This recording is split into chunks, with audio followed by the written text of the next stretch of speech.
अभिवादन स्वीकार कीजिए ब्रजेश मिश्रा का और आप देखना शुरू कर चुके हैं द डिबेट। बहनों भाइयों, सिटीजनशिप अमेंडमेंट एक्ट 2024 आज इस वक्त से अमल में लाया जा चुका है।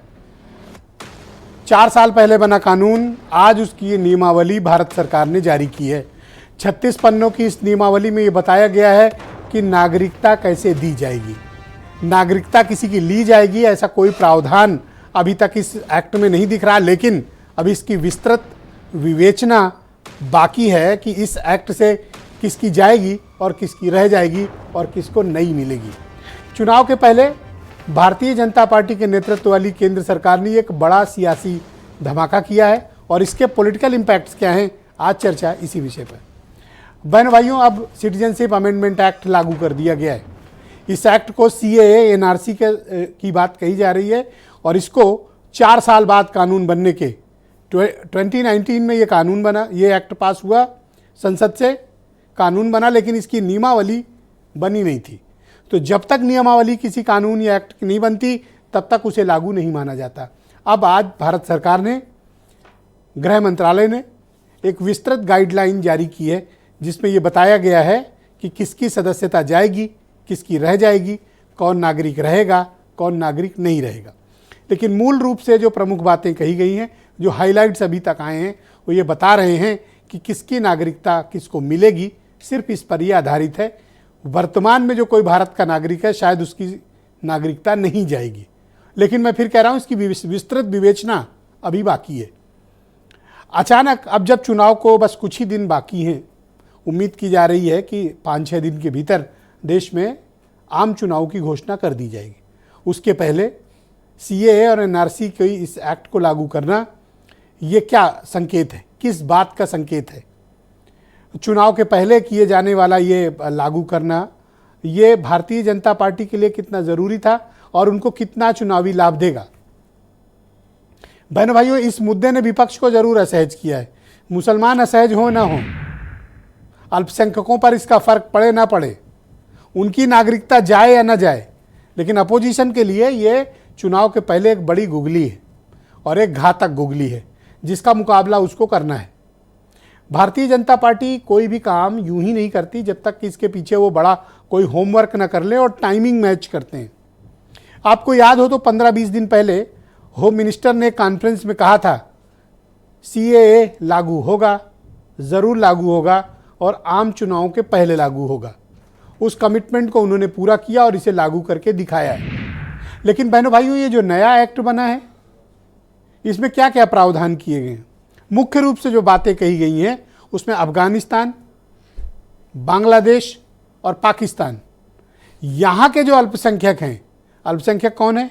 हिंदू, ईसाई, बौद्ध, जैन, सिंधी। ये अगर 2014 के पहले इनकी नागरिकता की कोई एप्लीकेशन भारत सरकार के किसी मंत्रालय विभाग के पास पेंडिंग होगी तो उन्हें एलिजिबल माना जाएगा भारत की नागरिकता के लिए। यानी उन लोगों को जो धार्मिक रूप से पड़ोसी 3 देशों में, नोट करिएगा, अफगानिस्तान, पाकिस्तान और बांग्लादेश, उनको नागरिकता दी जाएगी। अभी ये प्रावधान, अभी इस पर डिफाइन किया जाना बाकी है कि जाएगी किसकी। ये तो कहा गया था कि चुनाव के कि जब सिटीजनशिप अमेंडमेंट सीएए एनआरसी आएगा हम देखेंगे कि उसमें इमिग्रेट, बाहर से इलीगली कौन कौन ऑक्यूपेंट्स हैं, बांग्लादेश का बॉर्डर पार करके जो आए हैं या जो पाकिस्तान से आए हुए हैं, रोहिंग्याज हैं जो रह रहे हैं यहाँ पे बहुत बड़ी तादाद में, उनको चिन्हित कैसे किया जाएगा। इनमें से बहुत से हैं जिनके पास आधार कार्ड हैं, पैन कार्ड हैं, वो भारत के एक तरह से नागरिक हैं, वोटर लिस्ट में नाम है उनका। तो ऐसी परिस्थिति में इनको चिन्हित करना भी बड़ा दुरूह कार्य है। अब देखना पड़ेगा ये जो नई गाइडलाइन आई है, नई नियमावली आई है, ये क्या कहती है। लेकिन बहनों भाइयों, इसके पहले एक बड़ा राजनीतिक बखेड़ा ज़रूर खड़ा हो गया है। किसी की नागरिकता जाए या ना जाए, किसी को मिलेगी या नहीं मिलेगी, लेकिन ये एक राजनीतिक मुद्दा बनकर उभरा है जो निश्चित तौर पर जो आज की राजनीति है उसमें एक तरफ को फ़ायदा, दूसरी तरफ को नुकसान, लेकिन दोनों तरफ से खेलने वालों को भी कुछ इसमें हासिल ज़रूर होगा। इसका पॉलिटिकल इम्पैक्ट क्या है? इसका शर्तिया पॉलिटिकल इम्पैक्ट इसका स्पेसिफिकली नॉर्थ ईस्ट और नॉर्थ इंडिया में। नॉर्थ ईस्ट के राज्यों में सीए एक बड़ा मुद्दा बन गया है राजनीतिक रूप से, और उनमें भी असम सबसे आगे है। पश्चिम बंगाल के लिए एक बड़ा बहुत मेजर इशू है। उत्तर प्रदेश और बिहार जैसे प्रांतों के लिए ये एक बड़ा मुद्दा है जो सेंटिमेंट्स को भी टच करता है। तो राम मंदिर बन गया, सीएए लागू हो गया, 370 करके दिखा दिया। यानी बीजेपी ने अपने वोटरों के एक बड़े तबके के साथ जो कमिटमेंट किए थे उसे पूरा किया। जिसे जो डिजर्व करता था उसको वो हासिल हुआ, उसको मिला। इसका राजनीतिक लाभ क्या होगा, आज चर्चा इसी बिंदु पर हम करेंगे। कुछ स्टेटमेंट सुन लें, फिर आज की चर्चा को हम आगे बढ़ाएंगे। मैं गृह मंत्री जी को भी बधाई देना चाहूँगा कि उन्होंने जैसे 370 और 35A को हटाया था, वैसे आज उनकी दृढ़ इच्छा शक्ति ने CAA को की सूचना को जारी कर दिया। इससे उन प्रताड़ित विदेशी अल्पसंख्यकों को एक राहत की सांस मिलेगी जिनका उत्पीड़न बांग्लादेश, अफगानिस्तान, पाकिस्तान में किया गया, जो हिंदू हैं, सिख हैं, बौद्ध हैं, ईसाई हैं, जैन हैं। चुनाव से पहले ये इस तरीके से इन्होंने किया है, इस पर प्रश्न उठने लाजमी है, और ये प्रश्न लगातार जनता की तरफ से हैं कि जब भारतीय जनता पार्टी को विषयांतर करना होता है तो वो हिंदू मुसलमान ले आती है। देखिए, भाजपा के पास आखिर मुद्दे क्या हैं? सीए, एनआरसी, हिंदू मुसलमान, मंदिर मस्जिद, भजन कीर्तन, अजान, लव जिहाद, हिजाब, नकाब, मदरसा, फिल्में, मज़ारे, यूसीसी, हलाल प्रोडक्ट, ये मुख्य मुद्दों पे बात ना हो। 2024 का चुनाव कैसे हिंदू मुसलमान पे हो, कैसे बंटवारे पे हो, इसलिए भारतीय जनता पार्टी सीए लेके आना चाहती है। बहनों भाइयों, आज की डिबेट बहुत ही ऐसी मसले पर है जिस पर बहुत ही संवेदनशील मसला। हम इस डिबेट को आगे बढ़ाएंगे। शरद त्रिवेदी उत्तर प्रदेश में भारतीय जनता पार्टी के प्रवक्ता हैं, मनोज यादव समाजवादी पार्टी से हैं, रोहित अग्रवाल राष्ट्रीय लोकदल से हैं, नावेद सिको जाने माने पत्रकार हैं, एस ए मशरफ जाने माने मुस्लिम स्कॉलर हैं, हाजी हसन साहब भी हमारे साथ मौजूद हैं, आप भी इस्लामिक मामलों के स्कॉलर हैं, और वीरेंद्र सिंह जी हमारे स्टेट हेड। आप सभी का बहुत शुक्रिया और धन्यवाद। शरद त्रिवेदी जी, कार्यक्रम की शुरुआत आपसे करना चाहता हूँ। आरोप लग रहा है कि आपने अपीजमेंट के मकसद से सीएए लागू किया है ताकि आपको इसको चुनावी लाभ मिल सके, वरना 4 साल से ये कानून बना नहीं था, सिर्फ बातें हो रही थी।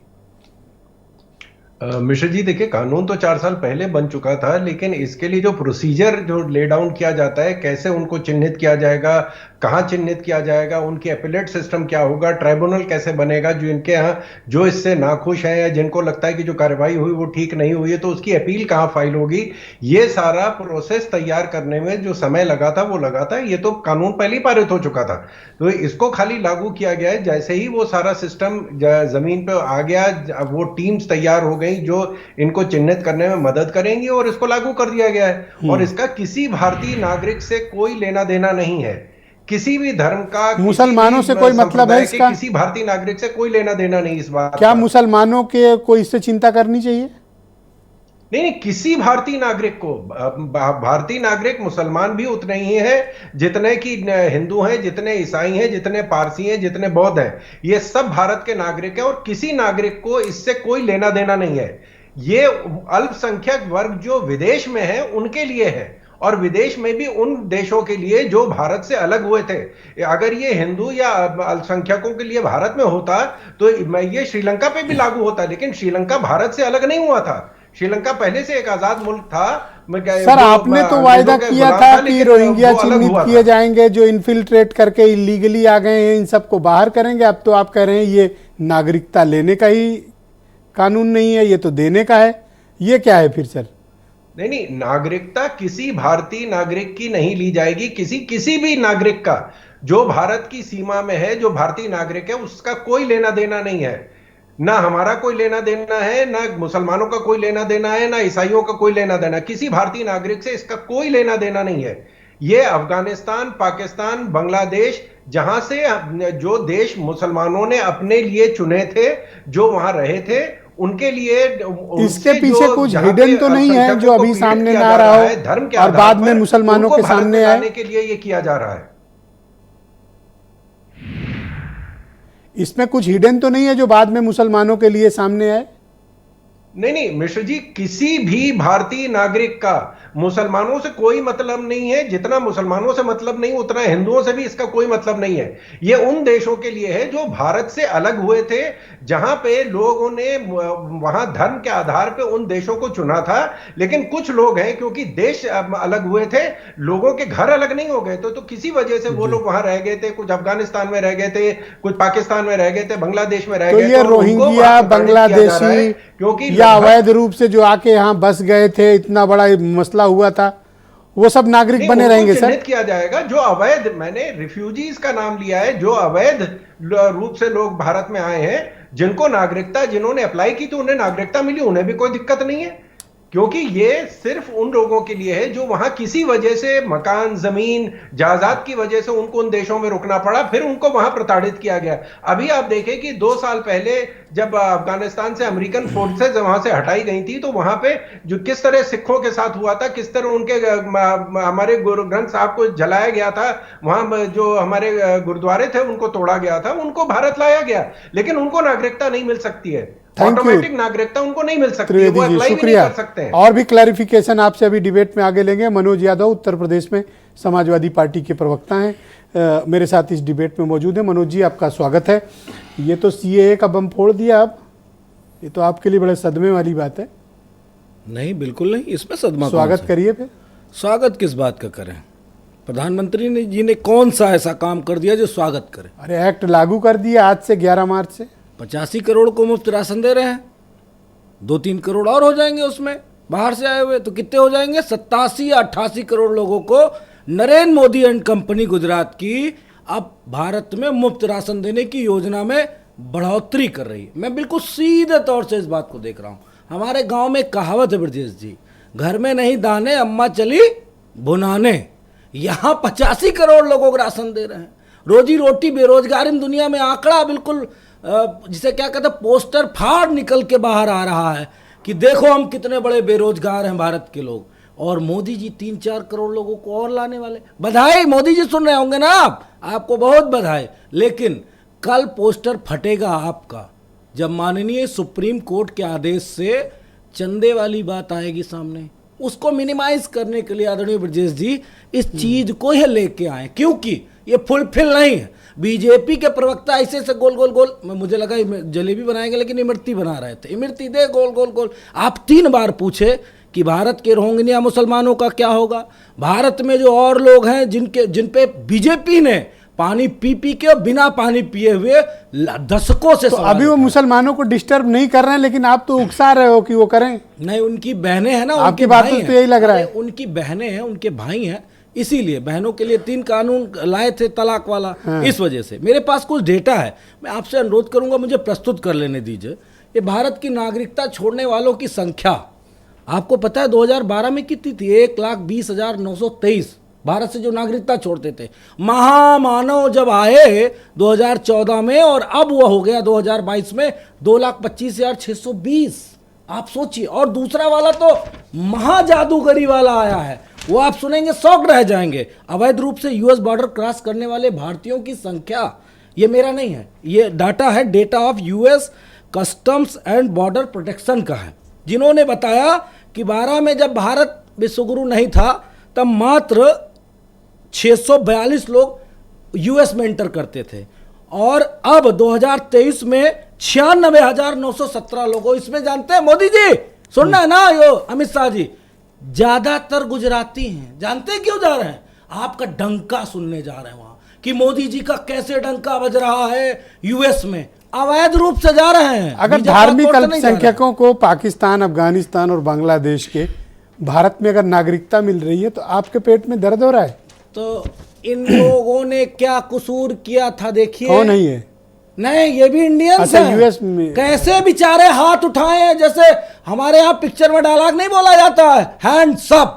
बेचारे हैंड्स अप करके जूम करके एक बार देश को दिखा दीजिए। ठीक है, बोलिए। आई रिक्वेस्ट यू, देखिए कैसे जा रहे हैं। यूएस का मुद्दा यहाँ उठा रहे हो क्यों? अरे क्यों डंका यूएस में नहीं बज रहा है क्या मोदी सरकार का? यही तो मैंने आंकड़े प्रस्तुत किए। और दूसरा, आपको विरोध किस बात का है? नियमावली लागू होने कोई विरोध है? अरे ये तो ध्यान भटकाने का पहला साधन है, और इसीलिए मैं बार बार कह रहा हूं। और मेरे पास एक डेटा और, अगर आप 1 मिनट का समय। अच्छा, वो कह रहे हैं नागरिकता लेने का नहीं, देने का कानून है। भारत जनसंख्या के मामले में दुनिया में सबसे नंबर 1 पे आ गया है। हमें कोई आपत्ति नहीं कि जो भारतीय भारत के बाहर रह गए उनको आना चाहिए। और क्यों ये मोदी जी की इस योजना के तहत नहीं कर रहा हूं। हमारे पास जो डेटा है नॉन रेजिडेंस इंडियन यानी एनआरआईज का 1,34,59,195 है, यानी कि लगभग 1.5 करोड़ के आसपास। और जो ओवरसीज इंडियन है वो 3,21,00,000 हैं। और जो पर्सन ऑफ इंडियन तो इस कानून को आप मानोगे या नहीं मानोगे? आपकी पार्टी का स्टैंड क्या है? जब तक ये नियम कानून लाएंगे तब तक इनका गुजरात वाला वीजा पासपोर्ट बन जाएगा। 2 महीना बचा है। 2 महीने की नागरिकता नहीं, मोदी जी की 2 महीने की प्रधानमंत्री सिर्फ बची हुई है। वो 2 महीने आप अपनी प्रधानशिप चला लीजिए। इसके बाद मुझे नहीं लगता कि आपके पास कुछ होगा। और ये लाइन ये जो पर्सन ऑफ इंडियन ऑरिजिन है PIOS 1,86,83,600। इतना लेंदी डेटा कौन याद रखेगा? मैं रोहित को बुला लेता हूं। और अमित शाह जी इसको पढ़ते लिखते नहीं। रोहित अग्रवाल है, राष्ट्रीय लोकदल के आपके पुराने दोस्त हैं, आपके पुराने साथी भी रह चुके हैं, आजकल दूसरे खेमे में। रोहित, आपका स्वागत है। आपकी पार्टी क्या इस पर धारणा रखती है? CAA कानून आज से लागू हो गया। देखिए विजय जी, सबसे पहले तो रमज़ान का पाक महीना आज से शुरू हुआ है, उसका चांद दिखा है। तो मैं अपने देश के सभी मुस्लिम भाइयों को और सभी नागरिकों को रमज़ान मुबारक कहना चाहूँगा। क्योंकि मिलेगा क्यों हम कह रहे हैं, मतलब क्या हम क्या देश के नागरिक नहीं हैं?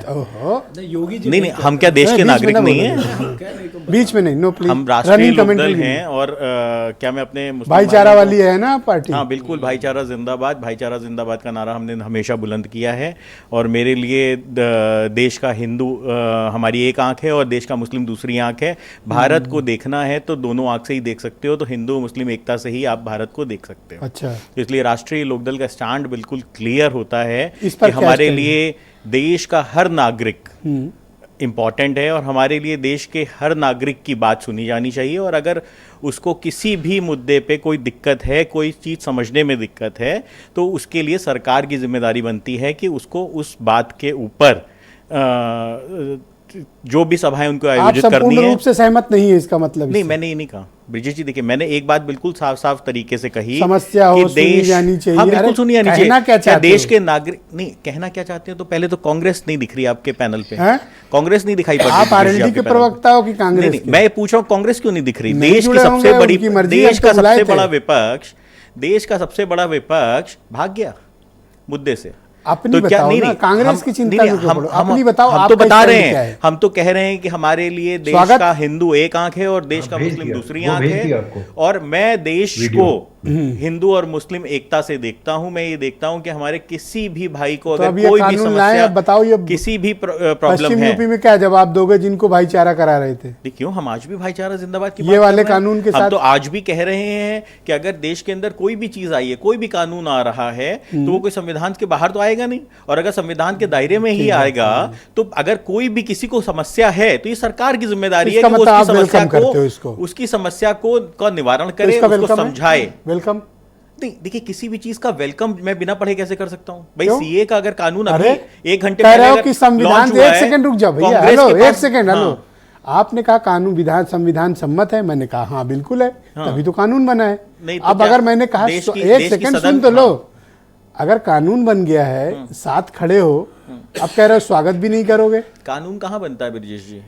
देश की संसद में, देश की संसद में ही बना होगा ना। तो बोलो यस, कांग्रेस कहाँ है? नहीं, कांग्रेस कहाँ है? अपनी बता दो, मैं कांग्रेस से भी पूछूंगा, अपना बता दो। कहाँ से पूछेंगे? जुड़वाएंगे ना, ही नहीं है। प्रवक्ताओं को संपर्क भाग गए ब्रजेश जी, मुद्दों से भागने वाली पार्टी है। तो भाग रहे हो विपक्ष। मैं कहाँ भाग रहा हूँ? मैं तो कह रहा हूँ, मैं कहाँ भाग रहा हूँ? तो बोलो यस आई वेलकम।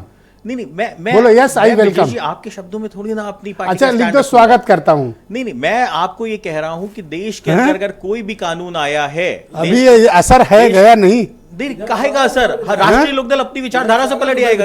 रुक जाओ। हाँ, राष्ट्रीय लोकदल अपनी विचारधारा से पलट जाएगा क्या? कौन सी? हम भाईचारे की बात करते रहे, भाईचारे की बात करेंगे। अच्छा, राष्ट्रीय लोकदल ने गठबंधन किया है, खारिज करते हैं। फिर ये कह दो, किस चीज को खारिज करते हैं? कानून को। किस सदन का बना हुआ कानून बोलो यस आई खारिज कर दीजिए। नहीं, आप ब्रजेश जी कांग्रेस से करवा दीजिए, समाजवादी पार्टी प्रवक्ता से करवा दीजिए। अपनी बताओ, यस आई नहीं करते तो मैं कैसे करूं? अच्छा ये बताइए, अच्छा बोलो यस आई वेलकम। जो कानून देश की जनता के लिए है ही नहीं, तो वेलकम बोलने में क्या परेशानी? विदेशों के लिए है। वेलकम क्या कोई अपराध है? नावेद भाई, वेलकम कोई आपराधिक शब्द है? मैं तो देश कोई इससे कोई आईपीसी की धारा लगती है? नहीं, कतई नहीं। मैं देश के हर तो बोलो स्वागत। मैं देश के हर मुसलमान को वेलकम करता हूं, मैं देश के हर हिंदू नहीं, को वेलकम इस करता कानून का हूं, बताओ। मैं देश के हर ईसाई को वेलकम करता बताओ, स्वागत या हूं। नहीं? एक बात समझिए विजय जी, हमारे देश की संस्कृति ये क्या है? नहीं अगर- बोलेंगे स्वागत। नहीं, क्यों नहीं बोलेंगे? हम बोलेंगे विजय जी, हमारे देश की संस्कृति क्या रोहित है? अग्रवाल, आप में हौसला नहीं है कि आप स्वागत कर पाए। विजय जी, अब तक मैं पढ़ूंगा नहीं, मैं कैसे कर दूंगा स्वागत? ये बताइए किसी भी चीज का। और अगर सदन में कोई चीज पास हुई है तो मैं कौन होता हूं पढ़ोगे? उसका? क्या पढ़ोगे? अब कानून बन गया, मैं क्या किसी भी पढ़ोगे? चीज आप क्या वही तो पढ़ मैं लोगे? आपको कहने की कोशिश कर रहा अच्छा, हूँ। कानून बन गया, आप क्या पढ़ कानून तो लोगे? सदन में बना है ना, कानून सदन में बना है कि हमारे आपके स्टूडियो में बना है बैठ के। तो अगर उसका सदन स्वागत में जो करने चीज में बना क्या है कठिनाई तो है? उस समय तो समाजवादी इतना पार्टी क्यों भी मतलब इधर सदन उधर में हो रहे होगी, हो? कांग्रेस भी सदन में होगी। देख नहीं, लो, मैं- मुसलमान जान समझ गया है, मुसलमान तो कांग्रेस को देख रहा है, कहाँ है आपको कांग्रेस? देख रहा है, जब पलट बात गए हो। करनी होती है तो भाग जाती है। ठीक है, एसएम अशरफ को आमंत्रित करता हूँ। एसएम अशरफ साहब, आपका स्वागत। नया कानून आज से लागू हो गया। आप तो कहते थे मुसलमान पहले से इरेलीवेंट हो गया, कहते थे ना हाँ, वोट के मामले में। वोट के मामले में। अब इस कानून के बाद, आपकी नज़र में भी नहीं हुआ है, इसलिए उस अभी अरे उसकी आप तो गुंजाइश हमारे है। भाई जी। हैं, अब रोहित भी है, लेकिन अब थोड़ा सा वेलकम नहीं कर पा रहा हाँ, बेचारा, वोट के कोई मामले कारण में। होगा। हाँ। आप बोलो। नहीं, बहुत ही आपका मेन मुद्दा यह है कि इस कानून का जो लागू हो गया, इस पे हमारी क्या प्रतिक्रिया है। मेरी प्रतिक्रिया यह है कि जो बचे हुए भी लोग हैं, अफगानिस्तान, बांग्लादेश, पाकिस्तान, सबको बुला लीजिए, सबसे बेहतर हो जाएगा। थोड़े बहुत बेचारे हैं, वहाँ उनके साथ ज्यादती होती है, तो जब दे ही रहे हैं आप, 14 का बैरियर लगाने की क्या जरूरत है? सबको बुला लीजिए, सबको दे दीजिए। अरे 80 करोड़ लोगों को दे ही रहे हैं, जो पहले की सरकारें 2 रुपये किलो देती थी, आप फ्री में बांट रहे हैं। आज की डेट में शोर ऐसा मच रहा है जैसे लग रहा है कि शराब दे रहे हो, जबकि पहले भी ऐसा होता था। अगर देखा जाए तो 600 रुपये भी साल के उनको नहीं मिलते, लेकिन ठीक है, इसी क्या बहाने- मुसलमानों को चिंतित होने की जरूरत है? किस बात का चिंता? हमारे लिए तो हम कहीं तो नहीं, अलग फुटपाथ बना दीजिए हमको। जब बहुसंख्यक समाज, हम सरकार को जिम्मेदार नहीं बनाएंगे, हम तो आपको जिम्मेदार बनाएंगे। चुन के आप उनको लेके आते हैं, तो गद्दी पे आप उनको बिठा ले हुए हैं, मुसलमान क्या करेगा उसके अंदर? मुसलमान को उनको वोट ही नहीं चाहिए, बनाते उनको आप हैं। तो सरकार कल कहेगी कि साहब ये फुटपाथ बनाते हैं, मुसलमान इसी में चलेगा। अब जितने पंचर के काम है सब मुसलमान करेगा मुसलमान। हमारी तो स्थिति आप लोगों ने ऐसी बना दी कि मेरे ऊपर क्यों चिढ़ रहे हो? मैंने आप ऐसा लोगों क्या का कर मतलब दिया? मैं बहुसंख्यक मैं समाज तो की केवल बात कर अपनी रहा बात पूछ रहा हूँ। मैं कहो बहुसंख्यक तो ना पूछूं भाई, तो इतना बुरा सरकार लग रहा आप है तो। बनाते हैं, हम क्या करें? हमारा इसमें कोई प्रतिक्रिया नहीं। हम तो कह रहे हैं ठीक है, जो अच्छा लगे करते जाओ, जिसमें खुशी मिले और कुछ वोट मिल सकता है तो करो। ये तो चिड़े लग आपको रहे तय करना है। हो, ये तो मतलब अंदर से कुछ चिड़े लग रहे हो। हम क्या चुनेंगे जब हमारा वोट इनको चाहिए नहीं? हमसे वोट ये मांगते नहीं, हमें कैंडिडेट देते नहीं, या हमसे इनको कुछ चाहिए नहीं। तो सवाल ये है कि जो जो इनको ज्यादती करना है, इनको ठीक है, आप बुला, हम तो कह रहे सबको बुला लीजिए, बल्कि उनको मोदी की गारंटी हमने दीजिए। तो कांग्रेस से भी कहा भाई उनको आओ, मोदी की आए गारंटी नहीं। दीजिए कि वोट उनकी- चाहिए मुसलमानों का, पर अरे उनके मुद्दे सरकार पे बोलेंगे। उनको, जो इनको नागरिकता दे रहे हैं, उनको मोदी की गारंटी दीजिए कि उनका शादी ब्याह, खाना पीना सब सरकार करेगी, हम वेलकम करेंगे। ये तो भी जलन, दे दीजिए। ये तो जलन दिख रही है। जलन नहीं देख रही है, आप क्यों उनको लेके आ रहे हैं? इसी बात के लिए लेके आ रहे हैं ना, उनके साथ प्रताड़ना हो रही है वहां, हाँ। उनके साथ जाती हो रही है। हाँ, हुई। सबको बुला लीजिए ना फिर। तो आप सवाल इस बात का है कि इसमें मेरा क्या व्यू है? अब रहा सवाल कि मुझसे जो आप पूछना चाहते हैं, इन्होंने जिस एक्ट में जो बनाया, सिर्फ एक इशू आता है आसाम के अंदर, जो एक इशू आता है कि बहुत से लोग बांग्लादेश से भी माइग्रेट करके आए, आपका जो सरकार का कहना है, और उसमें वो इलीगल इमिग्रेंट हैं, उनको हम नहीं देंगे, सिर्फ देंगे उनको जो अल्पसंख्यक हैं उस मुल्क के। कोई बात नहीं, आपको लगता है कि वो इलीगल इमिग्रेंट है, उनको वापस करिए। जिस सरकार के नागरिक है वो उनको लेगा, या उठा के कहीं फेंकना उनको तो फेंक दीजिए। कांग्रेस मुद्दा ये है, कांग्रेस बोल नहीं रही है, जब अफसोस मुसलमानों मुझे को ये वोट है तो कि चाहिए। जो नाम नेहाद सेकुलर पार्टियां हैं, मनोज ने आके बहुत अच्छा किया कि कम से कम इन्होंने अपनी पार्टी का व्यू रखा और इस बात को कंडेम किया कि जो सरकार कर रही है गलत है। ये हमारे दोस्त, नाम नेहाद सेकुलर इनका क्या चल रहा है आजकल? जो नहीं, इनको वेलकम करेंगे, कम से कम इनकी आइडियोलॉजी नहीं बदली, विचारधारा इनकी अपनी जहां पे स्वागत नहीं कर पा रहे हैं? नहीं, इसको अप्रिशिएट करेंगे, वरना हम सोच रहे थे कहीं विचारधारा तो नहीं बदल दिया इन्होंने। विचारधारा नहीं बदली है, गठबंधन इन्होंने किया अपना पॉलिटिकल। बीजेपी के साथ रहेंगे और डबल खेलेंगे। अब खेल सकते हैं, यही अब तो बीजेपी को तय करना है, ये खेलेंगे डबल। आज इन्होंने बताया कि हम अपनी उस पर कायम रहेंगे, तुम तय कर लो कि हमें राज्यसभा दोगे कि नहीं दोगे, हमें मंत्री बनाओगे कि नहीं बनाओगे, ये तुम तय कर लो। अरे नई दोस्ती है, उस पे हम आप अपना समीकरण नहीं छोड़ेंगे। उस पे तेजाब न डालो। देख, खुल के बोला ना, और मैं इनको तारीफ करूंगा, इनको अप्रिशिएट करूंगा, और यही इनकी यूएसपी है। अगर इससे कंप्रोमाइज करके तो क्या पता कल को क्या हो। फिर उधर कैसे जाट वगैरह कैसे फिर सब मैनेज। आज इन्होंने एक बात रखी, आपके प्लेटफॉर्म इतना बड़ा है कि मैसेज जाएगा ना यहाँ तक। क्या आरएलडी का प्रवक्ता कह रहा है कि कुछ भी हो, हम खड़े हैं मुसलमानों के साथ, और कोई भी ज्यादती होगी तो बर्दाश्त नहीं करेंगे। अच्छा। ये मैसेज तो उन्होंने दिया, तो ठीक है, हम उसका वेलकम करते हैं। गठबंधन इन्होंने किया, वो हमारा इशू नहीं है। ये असहज हैं बीजेपी के साथ कुछ? हो सकता खुश हो, और दोनों बातें हैं, ये तो कह सकते हैं भाई। MLC नावेद मिल रहा को है, मेरे साथ MLC मौजूद मिल रहा है, है, राज्यसभा मिल रही है, जाने माने मंत्री पद मिल पत्रकार है। रहा है, नावेद जी, वो आपका असहज बहुत होंगे। स्वागत है। मैं आपसे जानना चाहता हूं कि इस कानून के लागू होने से माइनॉरिटीज में क्या संदेश गया? देखिए, रमजान का मुबारक महीना शुरू हो गया और चांद के साथ ये नोटिफिकेशन आ गया। रमजान के बारे में कहा जाता है कि बरकतों का महीना है, रहमतों का महीना है। शायद सरकार की ये मंशा है कि विदेशों में उन मुल्कों में जहां अल्पसंख्यक प्रताड़ित हो रहे हैं उनको इंडिया में, अपने भारत में नागरिकता मिलेगी तो शायद बरकतें आ जाए, शायद रहमतें आ जाएं, शायद वो गरीबी दूर हो जाए जिसके तहत बहुत बड़ी तादाद में लोगों को राशन दिया जा रहा है, उनकी हो सकता है बरकत हो। ये एक चीज तो ये मुझे लगता है क्योंकि रमजान के साथ में ये सारी चीजें लागू हुई हैं। अच्छा, और ये बरकत के लिए लाएंगे? बिल्कुल, मुझे लग रहा है ये बरकत नियत नहीं है। रमजान का चांद निकला और ये तो नया फार्मूला लाए हैं। और नहीं, बीच में नहीं। मुस्लिम समुदाय में कहा जाता है कि जब बच्चा पैदा होता है और कहा जाता है कि भाई अब 2 बच्चे हो गए, तीसरा बच्चा क्यों पैदा हो रहा है, तो कहा जाता है कि भाई बच्चा आता है तो बरकत आती है, रहमत आती है, राशन आता है, नौकरी आती है। हो सकता है सरकार की मंशा हो, ये बरकतों का कानून है। हाँ, कि बरकतों का हो। विदेश से जो हमारे अल्पसंख्यक भाई जो यहाँ पर आएंगे तो हो सकता है बरकत हो जाए, गरीबी दूर हो जाए। और दूसरी बात, इस वक्त आपने सबसे कौन सी बरकत दूर कर देंगे? वो तो खुद ही फटेहाल आए हैं।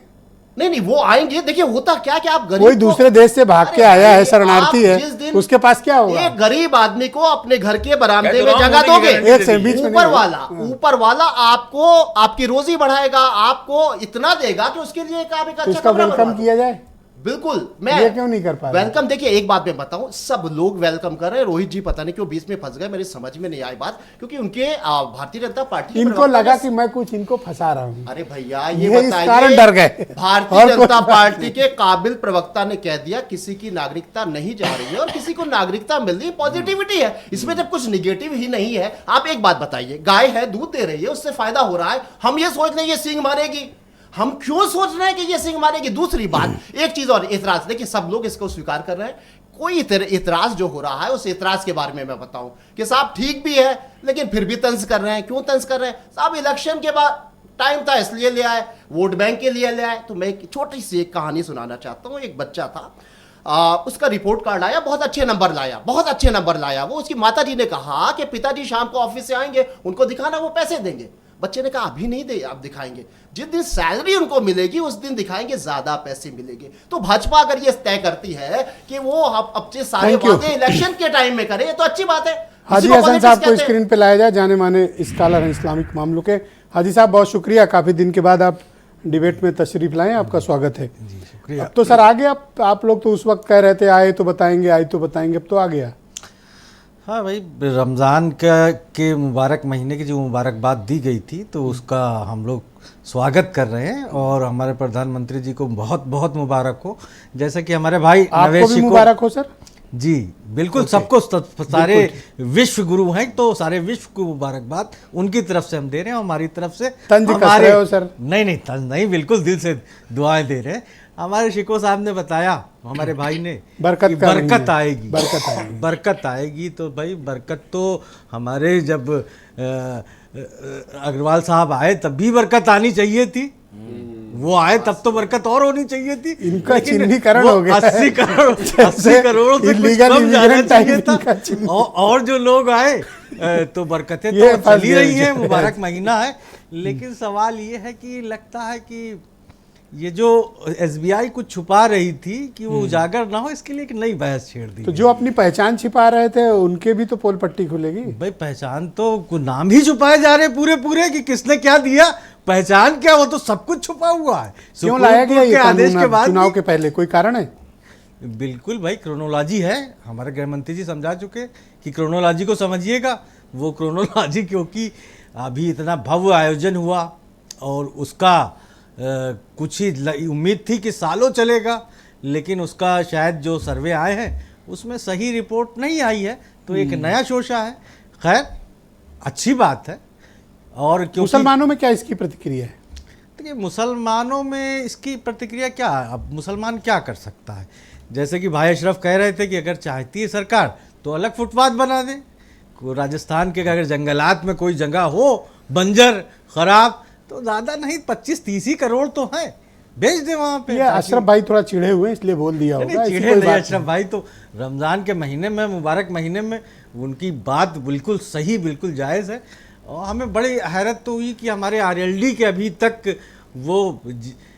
अभी भी वो मतलब अपने देश के साथ गरीब आदमी 9 सीट है बेचारे पीछे पड़ गए। नहीं वो ठीक कह रहे हैं, कम से कम हम ये कह तो रहे हैं कि हिंदू मुस्लिम देश की दो आंखें हैं। बिल्कुल बिल्कुल बिल्कुल है ना, और हम ये मानते हैं। चिढ़ा रहे हैं आपको, देखिए किसको वो चिढ़ा नहीं रहे हैं, हमारे भाई हैं, बिल्कुल अच्छी कर रहे हैं, अप्रिशिएट कर रहे क्या हैं। हो बात गया? हम स्टैंड तो ले रहे हैं। कांग्रेस को देखिए ना, कांग्रेस भाग गई, मुसलमान का वोट चाहिए और कांग्रेस भाग गई। बीजेपी को आईना दिखा रहे हैं अग्रवाल साहब, बीजेपी को आईना किस चीज की आईना दिखा रहे हैं? आपने एक बार भी नहीं बोला, आपने रमजान की मुबारकबाद नहीं दी मनोज भाई, लेकिन आपको मुसलमानों के हक की बड़ी चिंता है। आपसे पूछे, आपको ये नहीं पता कि रमजान शुरू हो गया। रुक जाओ, अभी कोई मुसलमानों के हक की आपको चिंता है मनोज भाई, रुक जाओ। आपको ये समझना पड़ेगा कि दोहरा चरित्र नहीं अच्छा, चलेगा, ठीक है। खाली राजनीतिक के लिए टोपी मुसलमानों लगा का के, इस्तेमाल नहीं टोपी चलेगा। लगा के देंगे। चलेगा। टोपी नहीं लाए थे ना, टोपी लगाएंगे तब देंगे। नहीं, ये तो आप मजाक उड़ा रहे हैं टोपी का। क्यों? ये तो आप मजाक उड़ा रहे हैं टोपी ये का, तो कि हम आप टोपी लगा के पूछो, देंगे। अमित ये शाह क्या से मतलब पूछना है? ना, लाल टोपी का। अपने नेता से कह देना, अपने नेता से कह देना, अमित शाह जी से पूछ ले। अच्छा, मान मत करिए इस तरीके से, टोपी लगा के देंगे। आप क्या मुझसे मुस्लिम मत समाज भिड़िए, मुस्लिम समाज बिना टोपी अनावश्यक लगाए- नुकसान हो नहीं, जाएगा। क्या करोगे? बैठे हैं, हाँ, अभी नहीं, क्या करोगे? इसलिए नहीं, क्या करोगे? जो किसी मुद्दे पे पार्टी स्टैंड न ले पाए, वो कांग्रेस पार्टी है। का क्या मतलब? वो कांग्रेस है। वो तो अपना सोच समझ के आएंगे। वो आप कांग्रेस है, है। हाँ, ना तो इधर कह के रहे ना हैं उधर के। कि इधर के नहीं है। मोदी जी के साथ है कि देश के तमाम सारे हम तो समस्याओं देश के के साथ साथ है, देश की जनता के साथ है, हम तो बिल्कुल ठीक है। clear अच्छा, हैं। वीरेन जी भी शायद हमारे, वीरेन जी आप तक के साथ है। नहीं, ये तो अच्छा, ये एक तो सीट आपकी- होती है। नो, आप आपस में आपकी इंटरेक्शन तर्क नहीं, हैं आपके। सीधे वीरेन जी आ गए, जुड़ गए। भाई वीरेन जी, आज से सीएए लागू हो गया है, क्या प्रतिक्रिया राजनीतिक तौर पे मिल रही है और पॉलिटिकल गलियारों में क्या कुछ चल रहा है इस कानून को लेकर? ब्रजेश जी, ये जो सीए कानून लागू हुआ है, जिसकी अधिसूचना जारी हो गई है, इसको लेकर बड़ी सारी भ्रांतियां फैली हुई हैं, बड़े सारी गलतफहमियां फैली हुई थी कि ये मुसलमानों के विरोध में है। ये कानून तो ऐसे लोगों के लिए है जो पाकिस्तान, बांग्लादेश, अफगानिस्तान से जबरिया भगाए गए या उत्पीड़न के द्वारा वहाँ से वापस आए, उन लोगों को नागरिकता देने का एक कानून है। इस कानून के लागू होने से देश में रहने वाले किसी व्यक्ति की नागरिकता पर कोई असर पड़ने वाला नहीं है, वो सामान्य नागरिक की ही तरह रहेगा। तो महत्वपूर्ण बात यह भी है कि ये 2019 में तो राष्ट्रपति ने हस्ताक्षर कर दिया था, लेकिन कोरोना आ जाने के चलते इसको लागू करने में देरी हुई। आज इस कानून से जो शरणार्थी हैं, जो बांग्लादेशी हैं, जो पाकिस्तान से उत्पीड़न करके भगाए गए लोग हैं, अफगानिस्तान से परेशान लोग हैं, भारत उनको जिनको शरण दिए हुए हैं, जिनको पूरी दुनिया में कहीं रहने की जगह नहीं है सिर्फ भारत के अलावा, उनको नागरिकता देने के लिए भारत सरकार ये कानून लाई है जी। कुल मिलाकर बात इतनी सी है। लेकिन बात हो रही थी आचार संहिता की, आ गई नागरिक संहिता। आचार संहिता भी आगे पीछे चल रही है।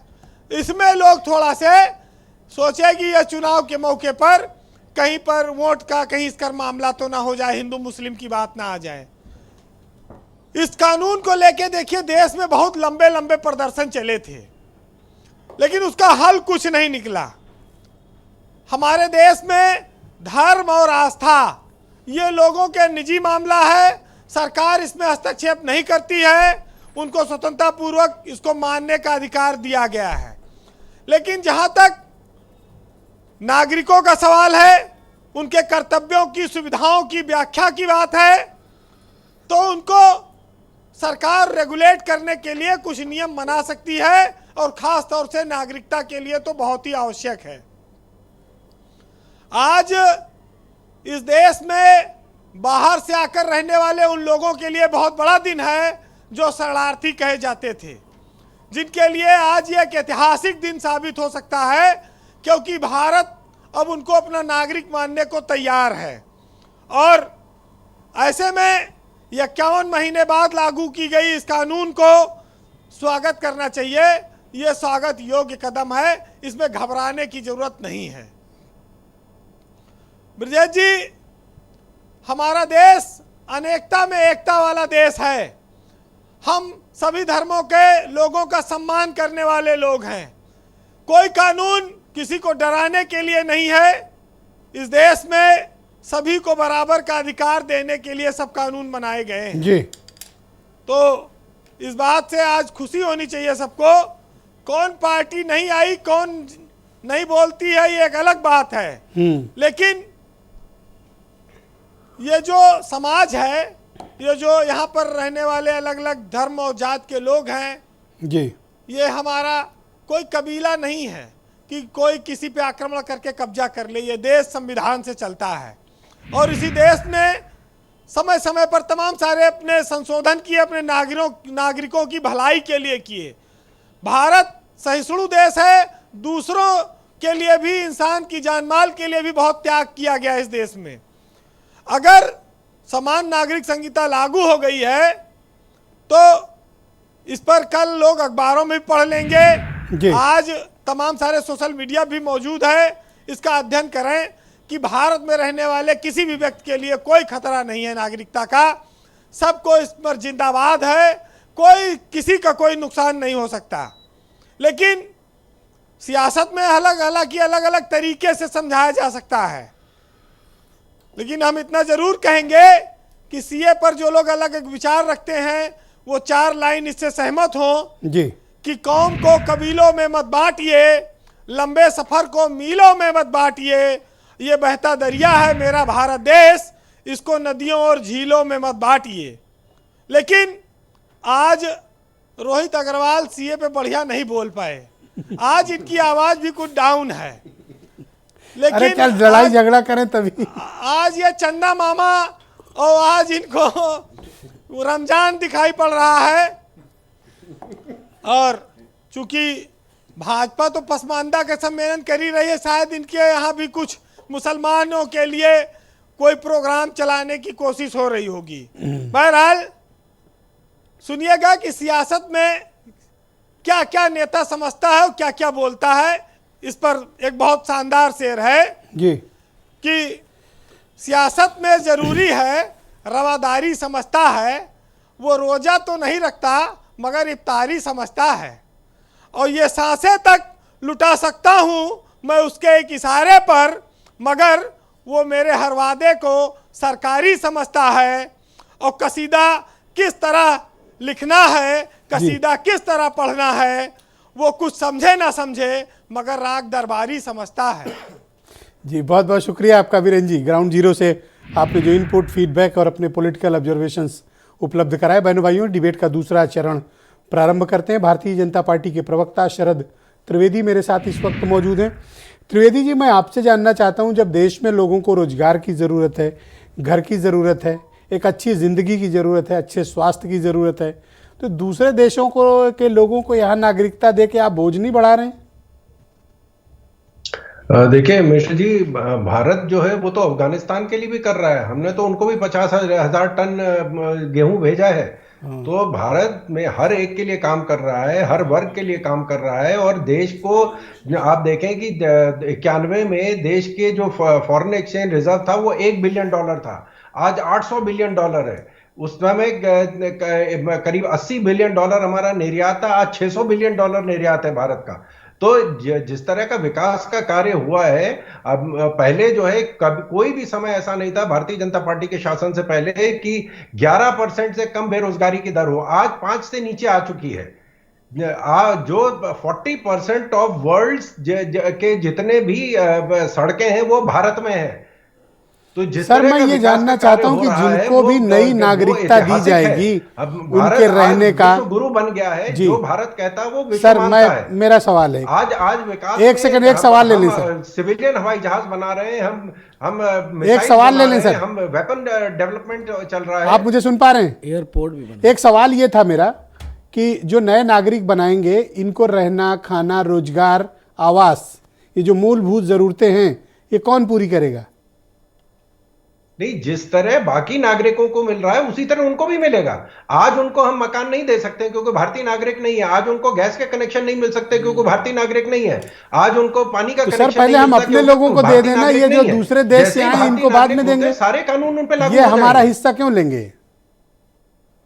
क्योंकि हमारे अपने लोग हैं जो वहां किसी वजह से रह गए थे। ये हमारे अपने लोग हैं जो वहां किसी वजह से रह गए थे, जो उन्होंने वो देश पसंद नहीं किया था उनकी मजबूरी थी कि वहां रहना पड़ा, क्योंकि उनके मकान वहां थे, उनकी जमीनें थी, उनकी जायदाद वहां पे थी, इस वजह से मजबूरन उनको वहां रुकना पड़ा था। लेकिन जिस तरह उनके ऊपर प्रताड़ना हुई है, जिस तरह उनके, आप देखें कि जो संख्या भारत में मुसलमानों की थी वही लगभग संख्या हिंदुओं की पाकिस्तान में थी, लेकिन आज पाकिस्तान में 20% से 1% पे आ गए हैं। ठीक, मनोज कुछ कहना चाहते हैं सर? 7% से मनोज कुछ बार बार हाथ उठा रहे थे। हाँ मनोज बोलो, क्या कहना चाहते हैं? एक सेकंड सर, सपा वाले कुछ कहना चाहते हैं। Thank you sir, thank you, thank you sir. हाँ बोलिए, क्या कह रहे थे आप? बीजेपी के प्रवक्ता लगातार अपनी बात कह रहे हैं, लेकिन सवाल का जवाब नहीं दे रहे हैं। जिन लोगों को नागरिकता दी जाएगी वो तो सही है, मकान नहीं दे पा रहे, सब नहीं दे पा रहे हैं उस तरीके से, वो वोट भी नहीं दे पा रहे हैं, तो अब वोट भी वो दे लेंगे, उसका लाभ आपको मिलेगा। इसके लिए आपको हम पहले से बधाई दिए दे रहे हैं। लेकिन चाइना ने रेजांगला का जो स्मारक था उस पर कब्जा कर लिया और उसको डिस्ट्रॉय कर दिया। तो मेरा अनुरोध ये है कि अब सेना में भी कुछ भर्ती करा देना, चूंकि मोदी जी की इतनी हिम्मत नहीं है और उनका सीना भी 56 इंच का नहीं है कि उस वीरों की धरती रेजांगला को वापस चाइना से ले पाते। इसलिए मैं ऐसा उम्मीद करता हूं कि चाइना को लाल पीली आंखें दिखाने के लिए आपने इन लोगों को नागरिकता दी है और इनकी ताकत के बाद ही आप चाइना से लड़ पाएंगे। इस भाई का कैसे करें फिर? इनका क्या कहें कैसे? वीरेंद्र जी ने तो बड़ी अच्छी बात कह दी। क्या? इनके लिए जो कहा कि आज स्टैंड नहीं ले पाए, ये हमें कह लो, हमें जो मर्जी कह सकते हैं आप, लेकिन रियलिटी ये है, क्योंकि जो इन्होंने एक प्रोग्राम शुरू किया था भाईचारे वाला, बाई गॉड मेरे हाथ में ये जल है, इसकी मैं सौगंध खा रहा हूँ। एक बार आपको याद होगा मैंने आपसे कहा था कि आपको 1 मिनट, जल इसको कहते हैं, ये भी जल है, वो जल नहीं, वो चाय है। अरे जल इसको कहते हैं, वो मोदी जी की चाय है। आदरणीय ब्रजेश जी कहते हैं, आदरणीय ब्रजेश जिससे मैंने एक दिन बहुत पहले कहा था, भावुक हो गए थे आप। हाँ, कि आप एक टीवी पे प्रोग्राम चलाइए जो भाईचारे का। रुक जाइए प्लीज, आपके तो आंसू भी सियासी हैं। हाँ वो मालूम है, आपके तो आंसू भी सियासी। बोल लेने दो, बड़ा अच्छा रहेगा। हम आपको रिप्लाई नहीं करना चाह रहे हैं और करेंगे भी नहीं आपको, आप मेरे भाई हैं छोटे।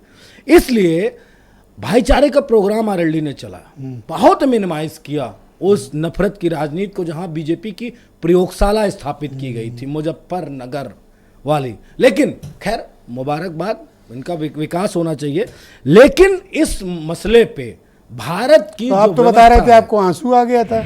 आंसू आ जाते हैं जो भावनात्मक में व्यक्त होता है। लेकिन बीजेपी के प्रवक्ता ने जो उंगली उठाई थी वो बात रहेगी ब्रजेश जी, जो इन्होंने कहा भारत ने ये अचीव किया, सुन लीजिए त्रिवेदी जी, सुनना है ना? अरे बोलो, ऐसे पर्सनल 154 लाख करोड़ रुपए कर्जा भी भारत ने अचीव कर लिया, आप ही के मोदी जी की वजह से। दुनिया में सबसे बड़ा देश हो गया भारत, जो विश्व बैंक से कर्जा लिया। एक सीधा सवाल है, ये किससे शेयर या खारिज जी? स्वागत या खारिज? स्वागत खारिज का कोई मतलब नहीं बनता। क्यों? अपने देश के जो वोट चाहिए और बोलोगे नहीं? नहीं, क्यों नहीं? वोट हमें चाहिए, उनको नागरिकता दे दीजिए उनको। लेकिन जो भारत के लोग हैं, जो हजारों साल से भारत में रह रहे हैं, उनके लिए क्या करेंगे? बताओ क्या बोल रहे थे, एक सेकंड रुक जाओ। ब्रिजेश जी, एक बात समझनी पड़ेगी, भारत के अंदर ना हिंदू खतरे में है ना मुस्लिम खतरे में है, कुछ लोगों की कुर्सी जरूर खतरे में है, जो सिर्फ डराने की कोशिश कर रहे हैं। आप देखिए, कांग्रेस डिबेट से भाग जाती है, मनोज भाई ना खारिज कर रहे हैं ना पक्ष में कर रहे हैं। दूसरी चीज, जो कानून सदन में पास हुआ है, नहीं, मुझे एक चीज बताइए, सदन में कांग्रेस क्या कर रही थी? अगर ये कानून देश के नहीं खिलाफ, तो उसके बाद क्या कर रहे थे? बस खिलाफ वोट करके बैठ गए। अरे भाई आंदोलन करो। अच्छा, ये जो ये न्याय यात्रा निकाल रहे थे, आप साथ थे तब, उसके बाद हालांकि आप वोट देने नहीं गए थे। मैं तो पूछ रहा हूँ, जो न्याय यात्रा निकाल रहे थे, ये न्याय यात्रा में एक बार सीए मुंह से निकला क्या कांग्रेस के? हैं? और डिबेट से भाग गए। जब स्टैंड लेने की बारी आती है तो भाग जाते हैं। हम तो यही आपको बहुत पहले से समझा रहे हैं कि हमने इसीलिए इनके साथ गठबंधन तोड़ा, क्योंकि ये किसी भी मुद्दे पे स्टैंड लेने से भाग जाते हैं। इनके पास रीढ़ की हड्डी नहीं है स्टैंड लेने के लिए, इनको सिर्फ सियासत करनी है। मुसलमानों के साथ खड़े गिराएंगे ये। हम देश के हर नागरिक के साथ खड़े हैं, मुसलमानों, चाहे हिंदू हो, चाहे मुसलमान हो, चाहे सिख हो, चाहे ईसाई हो। राष्ट्रीय लोकदल मजबूती से उनके मुद्दों पे खड़ा है और किसी माई के हिम्मत नहीं है कि हमारे देश के मुस्लिम या हिंदू को डरा सके। आप ये जब से बीजेपी के साथ गए हो, भाईचारा बंद हो गया है। एक सम्मेलन बताओ कहाँ किए? मैं आपके चैनल पे मैं तो बताओ कहाँ किए हो, जगह बताओ। अरे विजेश जी, क्या चुनाव के सम्मेलन क्या आता है? आप वही काम करवाना चाहते हैं हमसे कि वो गैर राजनीतिक यात्रा लेके युवराज निकले, आप वही काम कराएं। चुनाव घोषित हो चुका है लगभग। कहाँ घोषित? अरे लगभग घोषित हो चुका है, लगभग आचार कहाँ संहिता हुआ? हो गया क्या? आ रही है आपको कैंडिडेट चुनाव घोषित हुआ? नहीं, इनको अमित मालवीय ने भाईचारा बंद हो गया। अमित मालवीय ने बता दिया गलत होगा। बात है, गलत बात अमित मालवीय बता गलत दिया बात होगा। बोलिए। गलत बात है। Thank you। लगभग चुनाव घोषित हो चुका है, लगभग चुनाव के नहीं अंदर हुआ। देश जा रहा है, लगभग चुनाव क्या के अंदर होता है? देश जा रहा है, भाईचारा सबको क्यों बंद पता है कर आचार दिया? संहिता लगने वाली है। लगभग अब क्या आप होता है? सम्मेलन करवाना चाहते हैं हमसे? क्यों? अरे हम देश की जनता के भाईचारा सामने जा करना रहे हैं। सम्मेलन पाप है? क्यों नहीं, क्यों पाप है? अच्छा, राष्ट्रीय ना लोकदल लोग- ने सबसे पहले किया अच्छा, भाईचारा, सुनो इनकी बात किसने सुनो। दिया? क्या नहीं एक भाईचारा मिनट, सम्मेलन करना गलत नहीं बात? मैं तो कह रहा हूं भाईचारा करेंगे, करना। हम तो जरूरी सीना है। ठोक के कह रहे हारमोनी करेंगे। बनाना अच्छी बात है कि बुरी? अरे मैं 100% ठोक के ये कह रहा हूं कि क्यों भाईचारा गलत है? जिंदाबाद के सम्मेलन राष्ट्रीय लोकदल करेगा चुनाव के बाद, फिर चुनाव शुरू के बाद? करेगा। अब तो चुनाव के अंदर आप जनता के दरबार अब में तो जा ये रहे भी कहने हो। अब लगे तो हैं। आपको ये करना है कि वोट मिलेगा कि नहीं मिलेगा, अच्छा, ये रुक यस और जाओ। नो है। अब रुक जाओ। हाँ, ये तो कह रहे हैं चुनाव के बाद भाईचारा चुका हूं, मेरे भाई हैं, तारीफ भी कर चुका हूं, जो कर रहे हैं अच्छा कर रहे हैं। कह रहे हैं चुनाव के बाद भाईचारा बनाए रखें, चलिए बाद में ही करें, कम से कम बाद में भी करें तब भी ठीक है, उस पर ज्यादा पहले क्यों कर रहे थे फिर? अभी जो हम बात कर रहे हैं अच्छा, सुनिए साहब, अभी शरद त्रिवेदी जी बता रहे थे साहब इकोनॉमी की बात, जीडीपी की बात, वो जो है ग्रोथ की बात। ये बताइए अभी हमारी इकोनॉमी जो है वो किस नंबर पे सर हम लोग हैं? जवाब दीजिए सर जरा, साहब भी प्रवक्ता हैं। 5वें नंबर पे, 5वें नंबर पे हमारी जनसंख्या है 140 करोड़ और हम हैं 5th नंबर पे 3.7 ट्रिलियन के साथ। जर्मनी और जापान जिसकी आबादी 8 करोड़ और 13 करोड़ है, वो 4 पॉइंट कुछ है। और मालूम है हम तो चाहेंगे आप सेकंड बन जाएं 2037 तक, जो आपका इरादा है ना। चाइना की जो 47 चीज है 19.24 ट्रिलियन डॉलर है सर। बात तो आप करते हैं कि 3 पे आ जाएंगे, 3 पे किसको पछाड़ के आप आना चाहते हैं?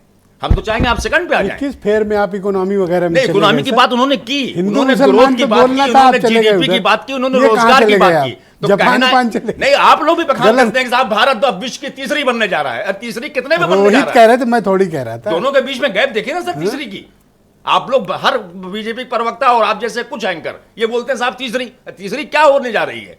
3 पॉइंट कुछ पे आप कह रहे हैं, अरे, आपको शर्म आनी चाहिए। 4 रुपए आमदनी 140 करोड़ की आपकी तो आबादी, आपको भी तो 85 फायदा करोड़ होगा लोग, ना। 85 करोड़ लोग मोहताजी पे चल रहे हैं, आप उनको राशन नहीं दे, उनका खाना पीना मुश्किल हो जाए। आप इस बारे में नहीं सोच रहे हैं, सर, बल्कि थोड़ी 3 करोड़ तकलीफ कहीं और 3 है। करोड़ को और लेके आप आ रहे हैं। सर लग रहा है तकलीफ कहीं और से हो तकलीफ रही है। मुझे बिल्कुल नहीं है, मैं तो आदी हो रहा हूं धीरे धीरे। क्या? और कुछ दिन रह जाए, किस आप बात? लोग और कुछ साल चला दीजिए सरकार, हम बिल्कुल ठीक हो जाएंगे। ओके, नावे से बिल्कुल सही बात पे चलेंगे हम। आप एक बात बताओ कि ये विपक्ष वाले क्यों नहीं खुलकर सामने आ रहे हैं इस मुद्दे पर? कोई नहीं, कारण बिल्कुल खुल के सामने आना चाहिए और मुझे भी कोई ये ने ताज्जुब खारिज हो रहा नहीं है। किया? नहीं देखिए ऐसा है, इनकी ये- तो सीटी चढ़ी है। कोई इसका विरोध नहीं कर रहा और है। ये तो समझ नहीं पा रहे बोलना। नहीं देखिए कोई विरोध नहीं कर रहा। मैंने जो सुना, मुझे जो लग रहा है विरोध कोई नहीं कर रहा है। ये कह रहे हैं कि भाई ठीक है, अच्छी बात है, अब आप अपने घर में जो है वो डबल बेड ले आए हो, लेकिन आपके घर में जगह भी होना चाहिए, आपको उसको बेडशीट भी होना चाहिए, साफ सफाई भी होना चाहिए, वैसे ठीक जाएगा। भी मांगोगे। मतलब कहने का ये मतलब है। खैर इनका कहना देखिए ये क्यों नहीं होना चाहिए? बिल्कुल ऐसी होना अच्छा, चाहिए। रोहित भाई की एक बात मेरे समझ सबके में घर नहीं में आई। एसी होना मतलब चाहिए। यहाँ बोलने पर दो। कांग्रेस का बहुत बड़ा अस्तित्व नहीं है उत्तर प्रदेश में, और आज तो कोई कांग्रेस का बैठा भी नहीं है। रोहित भाई ने 10 बार नाम ले लिया कांग्रेस का। मुझे लगने लगा कि पश्चिमी उत्तर प्रदेश में कांग्रेस कोई असर दिखा सकती है। रोहित भाई ऐसे वैसे हल्का फुल्का कोई शब्द इस्तेमाल नहीं करती। कांग्रेस का 10 बार नाम ले लिया। अरे ठीक है, नहीं आई है, क्या अस्तित्व है उत्तर प्रदेश में उसका? गठबंधन तो बैठा है। सब लोग 17 कहते सीटें हैं, मतलब गठबंधन में रोहित मिली भाई जैसे प्रवक्ता तेज तर्रार बार बार कांग्रेस कांग्रेस, मुझे लगा भाई सर्वे अरवे तो है भाई कांग्रेस को मिली है। नहीं, जो भी है, खैर वो उसको छोड़िए। तो अखिलेश यादव जी को बोलने नहीं दे रहे हो। अखिलेश यादव जी नहीं, ठीक है, हमने खुद उसमें एक चीज जोड़ दूं भैया, एक चीज। कांग्रेस ना होते हुए भी कांग्रेस नजर आने हाँ, लगी। क्या कह रहे थे? उसमें दरअसल में इसलिए कह रहे हैं जो भाई में चारा जुड़ा है ना, हाँ। वो चारा चला गया कांग्रेस की तरफ और गठबंधन इंडिया की तरफ, इसलिए बड़ा परेशान है। अच्छा, चारा कहोगे? आप भी तो भूल गए बधाई देना। किसको चारा चुप कहा? तो ये भी गए। वो अपना समझ रहे थे। अरे ये वो बताइए, अपना उन्होंने समझ गठबंधन रहे कर थे। रखा है। रोहित भाई, बिहार में समझ रहे चारा थे। चोर याद आ गए होंगे शायद भाई। रोहित भाई, हाजी हसन, हाजी हसन। बिहार के चारा मेरा चोर याद नंबर आ है, मैं गए। कहाँ बोला रोहित, इन्होंने ये बिल्कुल Complete सही करो। कहा कि ये भूल गए बधाई देना। ये एक अब चूक कोई हुई। बात नहीं, थोड़ा सा तो अभी नए नए आए हैं, थोड़ा नहीं टाइम नहीं, वो उनके लिए कह रहे हैं, समाजवादी वालों मैं के लिए। समाज है, वो भूल गए, मतलब समाजवादी वालों के लिए कह रहे हैं कि मुसलमान का वोट चाहिए, पर मुसलमान को वो बधाई कह रहे हैं कि रमजान वो के लिए रोजा हम रखते हैं, टीले इफ्तारी वाली में खा मस्जिद लेंगे। पे भी नहीं। हम भी जाएंगे। जाओगे? रोजा हम हाँ, हम रखेंगे, भी इफ्तारी ये में लोग खा लेंगे। योगी को लेके सुनिए हाँ? सुनिए, योगी टीले वाली मस्जिद पे जाते हैं हम, नहीं तो हम भी जाएंगे। जिस दिन ईद होती है, कौन? मालूम है नहीं जाओगे? मालूम सुनिए है? सुनिए, ये लीजिए, ये पसीना फोटो देख ठोक के लीजिए जाते हैं, भाई बिना साहब। डरे जाते हैं, ये ये लीजिए। भाईचारा इसको कहते हैं। इमाम बाड़ा की आपका फोटो है लक्षण गठबंधन ठीक के दिख बाद। नहीं रहे। हाँ। रोहित के लक्षण ठीक बाद नहीं बाड़ा दिख टीले वाली मस्जिद नहीं है। अच्छा हाजी साहब, और मुस्लिम सम्मेलन ये किया तो है। होड़ मच गई। मुस्लिम सम्मेलन कौन किया मुस्लिम है। परस्त ज्यादा है? हाँ, ये आरएलडी के लक्षण योगी मुझे- आदित्यनाथ अच्छा मोदी को आईना धन्यवाद, दिखाइए। ऐसे आईना पर्सनल मत दिखाइए। करो प्लीज। भाई आईना दिखाइए। आरएलडी और सपा में ये आरएलडी जो के लक्षण तीखी ठीक बहस दिख रहे हो हैं। रही है कि मुबारकबाद को देके भी भाई शरद द्विवेदी साहब भी अगर मुबारकबाद दे देते तो ज्यादा बेहतर होता। उनसे किसी ने सवाल नहीं किया। खैर देखिए, सवाल ये है कि एक तरफ हमारे भाई शरद भाई ने बताया कि देखिए न किसी की नागरिकता जाएगी, जो लोग इतने सालों से आए थे परेशान हाल, हमारी भारतीय जनता पार्टी ने एक नारा और दिया था। चलिए भाई मुबारक हो कि हमारे गृह मंत्री ने जो कहा था वो कमिटमेंट पूरा किया। अखंड भारत, भाई बांग्लादेश, पाकिस्तान, अफगानिस्तान में है ही क्यों हमारे देशवासी जो छूटे हुए थे? हमें तो चाहते अखंड क्या हो भारत हाजी साहब, चाहिए था कहना ना। क्या चाह रहे हो ये बताओ, इरादों पे आओ अपने।